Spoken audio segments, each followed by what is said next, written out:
So AJ, thank you so very much for taking the time out of your busy life to join me on the podcast. I'm so super thrilled to have you here with me. And Happy New Year and Happy New Decade as well, my man. Yes, 2020. A lot to look forward to. Paul, thanks for having me. You're an awesome guy, so I'm glad to be here. Thank you so very much. And, you know, I've known you for a while, AJ, and it's fair to say, as we say here in the UK, you have your finger in so many pies. And there's so many different places we could start. But I'm going to dive in for something I'm really interested in. And I want to ask you about this silent retreat you've just been on. Where did that come about and how was that for you? Oh, yeah. It's been a big goal of mine to do a 10-day silent retreat. It's actually for the past decade. I've been meaning to do it. And I've just heard so many great things about it. I've read about it in books, watched a lot of videos. And I found that like I did shorter ones in the past, but not to close to 2 weeks. Yeah. So it was just right now at this point in my life, I just felt like the need to go super deep and to actually do it, and completed it recently. And it was a life-changing experience. Wow. So 10 days silence. Does that mean that there's no cell phone, no internet, no, you allow books or any communication or anything like that? Yeah. So it's actually a Vipassana silence retreat. And Vipassana is a type of meditation that dates back 2,500 years ago. It was actually how the Buddha found enlightenment. Right, it has been taught, for 25 centuries. And there's different schools around the world where you could learn it. So at this retreat, you go in there and they take a noble vow of silence. So no talking for 10 days, no writing, no reading, no technology, internet, phones, social media, completely disconnected. Even the people there, you can't look them in the eye. Wow. Okay. So how did that start off for you? Because I know you love communication. I know you love connection. So how did you find the first few days of that? Quite challenging, to be honest. I think that I was so used to having my phone, and sometimes you like reach for it, it's not there. And it's hard to just be in your own thoughts, So it was very, very difficult just to not connect with anyone. You're in your mind. In a lot of ways, it's kind of like solitary confinement. Because even though you're around people, you can't connect with them. No. So you tend to really look at yourself from a different point of view, because I've never had that much time to myself, 10 to 12 hours a day of silence, meditation, and just completely detachment. And after the first few days, it became easier. You get used to the patterns and the schedule. And then by the 5th and 6th day, I actually started enjoying it. I was like, wow, okay, this is not bad. And then you really get in touch with yourself. And I think a lot of it is just based on like self-love, right? Because if you love yourself and you accept yourself, you have a great time, and if you hate yourself, you can't be in your own thoughts, you end up going crazy. And big percentage of people actually left after the 3rd day. No way. It's obviously optional. They don't hold a gun to your head. Yeah, of course. But not everyone finishes it. And the people that finished it, we all had amazing breakthroughs and insights. And I feel bad for the people left early, but it just wasn't the right time for them. Right, of course. Of course. So you have your big breakthrough. You get used to being with yourself. You've got all this downloaded information about self and things that you've considered that you probably wouldn't have considered if you didn't have all the technology in that. You come back out and the technology's there. What happens? Wow. Well, the first and foremost thing is like just turning this phone on. Like close to 2 weeks without it, I remember just turning it on. I was taken back by the radiation and the light. I was like, wow, I'm like literally staring at this all day long. So it was kind of a culture shock. And then I love communicating, so I filmed a video, and it's the first thing I did. It was weird to hear my own voice and to be able to talk in front of a camera. It was such an alien piece of equipment to me at the time. Wow. And I actually posted that video on my Facebook so I could show before and after. I did one right before I went in and right after it. But it was definitely difficult acclimating back into the world. I remember even calling up one of my friends to tell them about it, and it was like weird to like be on technology again. Right. Did you have an issue around looking people in the eye, for instance? Because obviously on the retreat, you're not encouraged to look at people directly. You're back out, you're doing your work, which is all about, I mean, we'll dive into this, of course, but is all about communication. It's all about engaging people. It's all about looking at people and being present. So now you've got to readjust to that as well. How difficult, if it was that for you?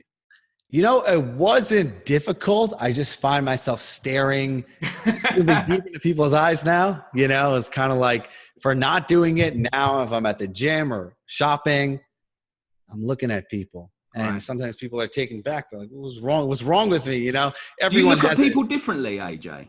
Absolutely. Yeah. I look at life differently. I feel like my reality has completely shifted. Time has slowed down considerably. Whoa. Okay. I'm sleeping better, waking up far earlier than I did in the past. And I feel very present to the moment. I just never felt like this sense of just awareness. My awareness went up dramatically. And I think those 2 weeks really taught me how my mind works and how my mind is the enemy, or it's the greatest tool that we have, you know, but don't trust my mind, because I'm aware of when I get into a story, I'm getting lost in the past, or I'm anxious about the future. I slow it down a little bit. I'm back into reality. I'm like, wow, this is what I've been missing out on. Okay. So, I know you through, we met at an event. I spoke briefly at the event. You spoke briefly at the event in Santa Monica. And I knew you as running Online Super Coach, where you teach coaches how to increase their income and have more presence online. And one of the things I love about that is you talk about people's superpower. So discovering what your superpower is and then deciding who you're going to serve and be a hero to. And I love that concept. I think that's a fabulous thing to do. Has your superpower changed after going on that retreat? Yes, absolutely. I feel like I'm still processing it because it's still fairly recent, but in a lot of ways, the biggest shift, I think, just, you know, theoretically, we understand that in order to be fulfilled in life, you have to be happy now and be happy towards your big vision. We all have an ideal of how we want our life to be, our relationships, our income, our physique. And I always knew, yeah, of course, you got to be grateful for what you have now while focus on the future. But I've really understood that now is the only time there is. Like right now, this present moment, I can experience like the highest level of bliss. And whatever happens in the future is not promised, or it may happen or may not happen the way that I perceive it to. But I feel like the greatest thing is a sense of just joy and love and peace with the present that I never felt before. Okay, and how do you then take that into all the work you're doing? Because as we said at the top of the show, you know, you have your fingers in many pies. I know you're a best-selling author, you're a coach, you contribute to all different types of magazines, Huffington Post, Entrepreneur Magazine, and things like that. That's a lot of work. How do you stay present and focused when you're under deadlines, when you're put under pressure to perform? How does that look for you now? Well, the greatest insight, Paul, is just to understand that as an entrepreneur, you know, oftentimes we're so focused on productivity. I got to be productive. Was today productive? Yesterday was more productive. You know, we're like measure it against this like imaginary stick. And I just threw out productivity. I'm like, I'm not going to focus on being productive. Right. I'm going to focus on being present. Right. And I find the more present I am, the more productive I am, right? Because it makes sense. I don't have a lot of bandwidth up here competing for my attention. You know, I'm writing a post. I'm fully engulfed in that. I'm not distracting myself. I'm not going on the news feed. Now I have my phone off, or I put it on airplane mode more often. And I feel like the power of presence has improved every element of my life. And it's made it easier because, you know, the line that was coming up a lot at the retreat was that the smaller the area of focus, the greater the mind's clarity. Right. So I could get focused here now. We're talking, we're fully connected. We're having this amazing experience. Anything outside of this is irrelevant. And the mind loves to get you out of the present moment. So it's making me think about others. Oh, I got all the stuff I got to do. No. Be here now with Paul. And that's all that matters. Yeah, I love that, because that's what I focus most of my work on doing as well. I think we spend so much time distracted, so much time. Another one of my, a guy I had, another coach who I had on here, spoke about being not so much distracted as addicted to technology, which pulls us out of the present moment. And I think that we as a species, as people, as individuals, collectively, I think presence is the key. I think we're in a situation now where we could easily just be distracted for the rest of our lives. And the more presence we bring to a situation, the more we actually communicate and be still in that communication. Because I think the worst thing is if you're communicating with someone and you're already formulating your answer before they finish speaking. If we can pull ourselves away from that, I think that our levels of communication, our levels of understanding, and as we serve, our levels of service go up as well. So true, 100%. And like I said, try it on as a test, right? Everything we could just, you don't have to listen to everything I say, but for 1 week or even 1 day, stop focusing so much on productivity, just focus on presence. Just focus on, okay, am I present right now? And have little reminders for yourself and just see how that affects your life. Yeah, I was going to say, do you have check-ins for that? Do you have things set up to make sure you're being present now? Yes. Well, on my wrist, I have a little band that says "Maximize this moment." Right. So I'm always looking at that, and I think the other one is just my internal state. Yeah. Because when I catch myself drifting away and just in a zombie mode and lost in thought, I'm like, wait, is it happening now? And that always brings me back. I question myself throughout the day, is it happening now? If not, then okay, back to reality. Right. Hey, I find this fascinating. I really do. And thank you so much for sharing this with us. I think it will be invaluable, not only for me, but for everyone listening to this, because I think we all need to spend more time present. But you've got a great story. And I don't mean any disrespect. And you know me, I'm not going to be like that. But you were, it's fair to say you've called yourself an atypical fat boy with chubby cheeks when you were younger, and had all those associated body issues that come with that and that self-loathing type of thing, to a point where you got yourself into fabulous shape. Now, we've met personally, and you are in fabulous shape. You look after yourself, you're fit, you're strong, you're relentless, you're energetic, you're vibrant. When you look back now with this new presence, how does that change for you? Yeah, I feel it changed so many things in my life because, growing up, I had a very difficult childhood. I was a immigrant child, the oldest of 4 boys, and we came to this country, nothing, we were refugees. And my father, a lot of his pride was taken away. So he went into drinking and just was very abusive and, just took it out on me and my mother. It was a lot of domestic violence. It was a very difficult upbringing. So that affected me towards eating food and eventually becoming overweight, 60 pounds overweight at my heaviest. Then as I got older, I got into drugs and alcohol, and that really destroyed me.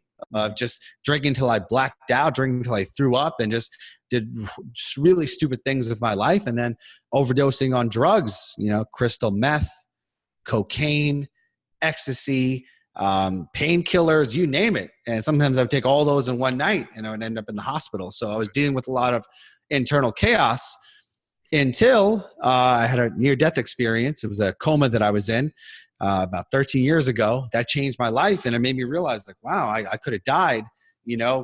Being pronounced dead, coming back to life is a great equalizer of what's important. Yeah, and from that point, I realized even all the stuff that I blamed my parents on was my own stuff, right? Because they did the best they can with what they had, and I created a story that it was unfair, or the kids are bullying me in school, or just how difficult it was to make money. And I was working this job that I didn't like, but I was blaming all these outside forces. But then I said, it's up to me. And how can I now not just be so much in these stories and blame other people, but just be more focused and present towards making a better life, forgiving and loving people, forgiving my parents, and serving people, starting a business and helping people at a larger scale.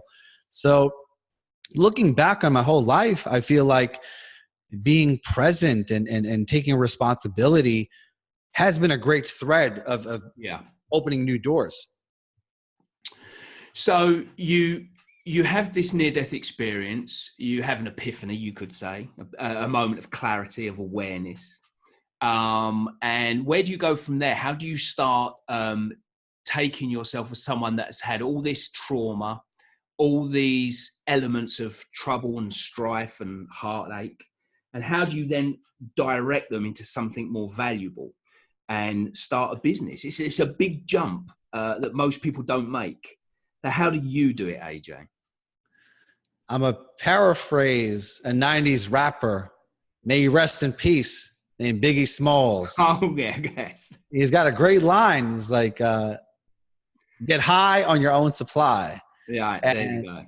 I was using drugs, alcohol, food, and sex to just numb myself and suppress my emotions. And when I almost died and came out of that coma, I'm like, well, this ain't working for me, because if I keep doing this, I'm going to end up in prison, dead, or, just having a really messed up life. So becoming sober changed everything for me. And then I realized I got to do a lot of healing. Mm-hmm. So I got deep into psychology and human behavior, psychotherapy. I actually went back to school, got my master's in psychology, because I really had to understand this and why this was causing so much demise in my life. And from there, it was healing myself in natural ways, right? Through writing. I started a journal on my near-death experience, and I've not missed a day. Every single day, writing in that journal and sharing my thoughts, and not suppressing my emotions, but putting it on the paper and reflecting on it. Hiring coaches and mentors, being around very positive people, having great conversations like this, and just expressing myself. And great line that comes up is, you can't heal what you don't reveal. So the opposite of depression is self-expression. So I'm now using new outlets to let all this pain and turmoil out, as opposed to trying to numb it and stuff it down. Yeah, I think, as you probably know, I'm a big fan of Taoism. Yes. I'm not a devotee, but I love the philosophy behind it. And I love the way that it talks about balance between the light and the dark. And once you start, if you look at that and the flow of life and the good and the bad and the up and the down that flows through everything, and if we start to suppress one side of us, even if we think it's painful, we think it's bad, or whatever story we give to it, that's when we start to cause ourselves problems. And I believe that the only way we come out of that is that we do express it in some way. And I think journaling is a fantastic way to do it. Yeah. Whether it's writing, whether it's speaking, venting, never worry alone. I think we're just so caught up in our own stories and our own irrational beliefs. And the moment we talk about it and someone else even just hears, they don't have to say anything. We realize how stupid they are. You have a bad week in business and all of a sudden you think, oh my God, I'm going to lose it all. I'm going to be homeless. I'm going to be eating dog food. And you have this crazy story you create. Or you're single and you go on a date, and let's say that the date doesn't like you. And, they say, hey, I'm not interested in you. You create a whole elaborate story. I'm going to be alone and die a single person. It's crazy what this mind can do. It is, but also by the same token, if we understand it, we learn how to utilize it. It can be our most powerful ally, right? Yes. I always say, master your mind or become its slave. No, absolutely. You're dropping some rhymes here, AJ.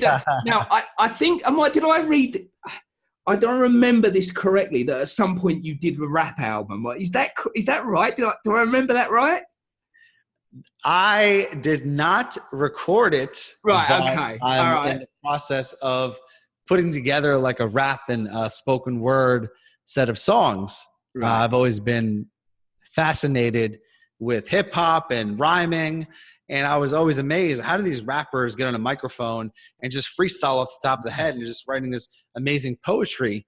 And then I started practicing it. So I would put on different beats and inside my house, walk around and rhyme. And over time, I got better and better and became easier and easier. And I'm like, okay, well, like anything in life, the more you practice and you commit to it, the better it gets. Yeah, that's a great lesson, actually. And I didn't want to put you in the spot there. I'm obviously not going to ask you to rap or anything like that, right?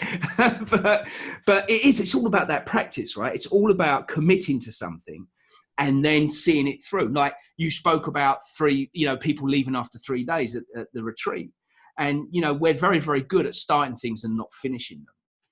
So that starting something, showing up every day, practicing, what I call deliberate practice, practicing with intent, practicing with focus, practicing with presence is the only way we get better and master anything. Absolutely. Yeah. Yeah. Because commitment is so powerful, right? Like anything in life. And I think in this day and age is very difficult because of our attention spans. You know, I used to read 20, 30 books a year, like physical books like this. And over the past few years, it's been difficult to finish a book because of our attention span, right? We're used to these smartphones. And thankfully, now that my phone is off, I'm doing a dopamine detox and getting myself back into that level of commitment. If I start something, it's going to be done. And like anything in life, how you do anything is how you do everything. Yeah. So by reading a book, that's going to improve the other areas of your life because you're saying yes to committing this, and your business, your relationships, your friendships, you have a higher level of integrity. I love that. I think that's fantastic. There's some great lessons in that. In fact, there's been some great lessons all the way through this. You went from, so I believe I'm right in saying that you went from personal trainer and took that online, and then became very, very successful of coaching online. And this was in the early days. This is when whenever you saw an online coach, they had actually done the work in the trenches. They hadn't just qualified and decided they were going to do it online without training clients. And you built that up quite successfully and quite quickly. How did that go for you? How was the transition between actually coaching people physically and then taking that online for yourself? Because it was in its infancy back then when you started that. Yeah, it was like 2010, and it was the infancy of online coaching. Back then, people didn't know what it was. Now it's a very common thing, and people have a context of what they're investing in. And, it was definitely challenging, like anything in life, like learning how to freestyle rhyme or do stand-up comedy. I mean, these are all skill sets, and a lot of it's just like seeing what people want in person and what are they getting online, right? So let's say, for example, in person, you have the ability to connect with someone and touch them and communicate with them in a one-on-one space. Online, you have to demonstrate the same level of value through the internet, through video and text and audio. So a lot of it's understanding human psychology, because like any business, it has three parts. It has the marketing way of getting the client, selling, enrolling them into a program, and then serving them using some type of delivery system. So everything that you do online becomes more challenging because there's a trust factor, right? In person is easier to sit in front of someone and say, hey, I'm going to train you for 20 sessions. Here's how it looks. You're already inside this facility. You could trust me. There's other people around here. And they're like, okay, it's an easier sell. Yeah. But going online and, let's say, using a Facebook ad to a random stranger, developing trust and credibility and having them say yes to you to give money over the internet. You'll never meet them your whole life, is a whole different ball game. So it's really getting deep into the psychology of trust and building credibility and having amazing social proof that what you do actually works for people. And so, yeah, that's fantastic, AJ, and a real insight into building an online business, which really is no different to building any business. I think that we get sold a lie, usually by unscrupulous marketers, who tell us that it's easy to build an online business, when actually it's just like building anything. It takes time, it takes patience, it takes diligence, it takes focus, and all those wonderful things that we don't want to hear when we're chasing easy money, right? Exactly. I mean, anything worthwhile is hard, and it requires sacrifice, And if it was so easy, there'd be billions of people with thriving online businesses, crashing their Lamborghinis with six-pack abs, But there's a reason why the difficult things are the most desired things. And also the most wonderful things to accomplish for so many reasons. Yeah, 100%. And I think it is that, right? The rarer something is, the more fulfilling it is to want it and to achieve it.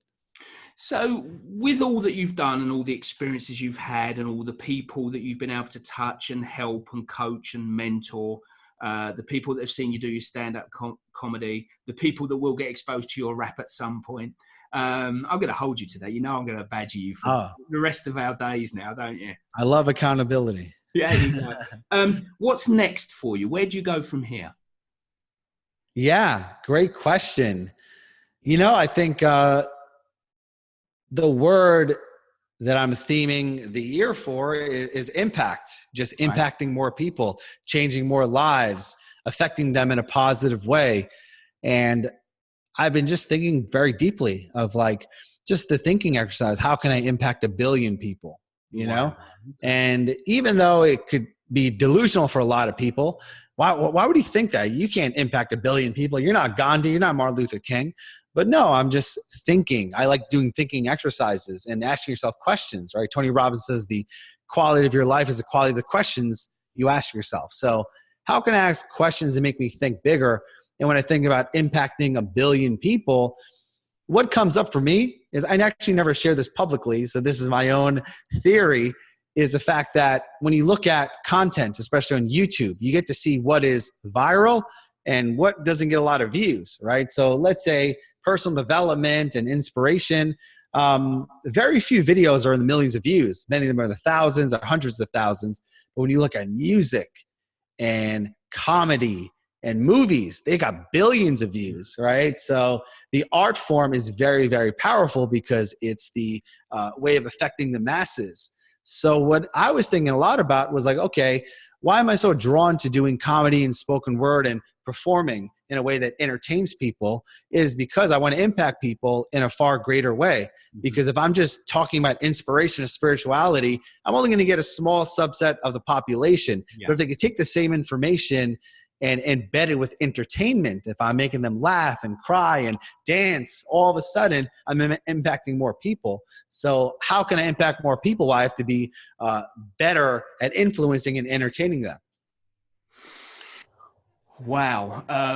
Well, I love a scoop. So that's the first thing. So, and it's great. I think you're so right. I think that storytelling, I mean, it's always been storytelling, isn't it, over the years? Oh, yes. That as a species, we learn to survive, we learn to thrive, and we learn about, first about our place on the planet, how we interact with animals and plants, and how we then stepped into the space race and left the planet, and so on and so forth. And it all came down to being told stories, being allowed to develop these stories, and then see if they're true or add to them. And I think this is just a natural extension of that. You're talking about poetry, spoken word, rap. It's storytelling, man. It's storytelling in a way that really impacts people these days, especially younger people, because that's where the change has to happen, surely. It's funny you mentioned that, because last year I started a new journal typically around New Year's. And when I was looking at the theme of what I wanted last year to be, it was a storyteller, become a master storyteller and learn all the different skills. And I've just been focusing on just putting a lot of stories out there.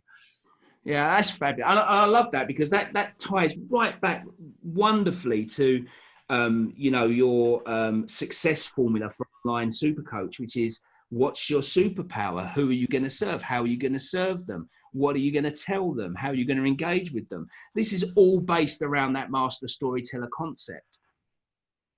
Exactly, right. It's the oldest story that goes back into the dawn of time is Joseph Campbell's The Hero's Journey. Yeah. And you can look at every religious text or every popular story that survived centuries, right? Even, off the top of the head, the story of the Buddha, right? It was 2,500 years ago. It was actually 500 years before Christ, 500 BC. So, I mean, this story has been going across all the different lineages. And, it's amazing that prior to the printing press, these were just told around the campfire and different lore and mythology, the hieroglyphics and the Egyptian stories. Wow, there's such history in the dawn of civilization, but that's how we transmitted information in the ancient world, because we didn't have smartphones or even books. It was just the storytelling amongst people. It's crazy, because I saw, I don't know, I cannot remember what publication I saw it in, just the other day, but they had discovered cave paintings from 35,000 years before they previously thought cave paintings were a thing. So these were about 40,000 years ago. The oldest they've ever found were in France, were 15,000 years old. So these were 40,000 years old.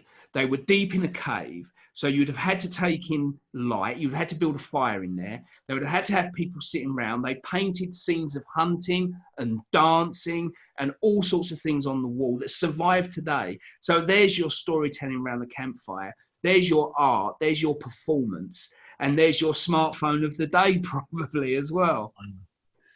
40,000 years, like just to even fathom that amount of time, you know, because people, even 20 years ago was the year 2000, you know, so it's like, I know, it's crazy. It's crazy. Yeah. AJ, look, I know you've been really gracious with your time, and I've absolutely had a blast talking to you. As always, you bring great value.